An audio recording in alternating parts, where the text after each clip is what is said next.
এই বন্ধুরা, হাই বন্ধুরা, এই যে আমি সকাল সকাল চলে এসেছি সেই লেভেলের ভিডিও বানাতে। তো এখন তো দুর্গাপূজার সিজন চলছে বন্ধুরা। তো তোমাদেরকে আমি দুর্গাপূজার শারদীয় অভিনন্দন, প্রীতি ও ভালোবাসা শুভেচ্ছা জানাই। তোমরা সুস্থ থাকবে, ভালো থাকবে। তো আমি সেই লেভেলের ভিডিওটা বানাবো যে বিটি ছানাগুলাই মুখটা খারাপ করে নিয়ে ভেলকিবাজি দেখাই নিয়ে যারা সোশ্যাল মিডিয়ায় ভিডিও দিয়েছে ছেড়ে, সেই বিটি ছানাদেরকে আমি কেলাবো। তো বন্ধুরা তোমরা ধ্যান দিয়ে শুনবে।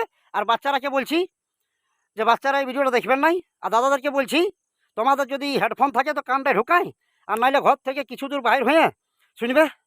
তো যে বিটি ছেলেগুলাই ওই রকম ভিডিও বানাচ্ছে সেই লেভেলের, তো আমার একটু মুখটা খারাপ হবে সেই লেভেলের।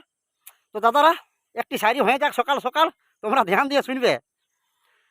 তো যে বিটি ছানাগুলাই মুখ থেকে বাইরাই অমৃত বাণী, যে বিটি ছানাগুলাই মুখ থেকে বাইরাচ্ছে অমৃত বাণী, উহাদেরকে সেই লেভেলের না দিলে দাদারা উহাদের মিটবে না পদের চুল কানি। ওপরে পর্দা পরে কি হবে মামনি, যদি বিয়ের আগে নিচের পর্দাটাই ফাটিয়ে রাখো? কোন কারিগর বানাইছিল এই বেদানা ফল, যুবকরা দেখলে কেন জিভে আসে জল। रुको जरा सबर करो। দাদারা তোমরা তো শুনতে পালে ওই বিটি ছানাটার মুখের অমৃত বাণী। আহা, শুনতে কি মজা। তোমরা তো শুনতে পালে ওই বিটি ছানাটার মুখের অমৃত বাণী।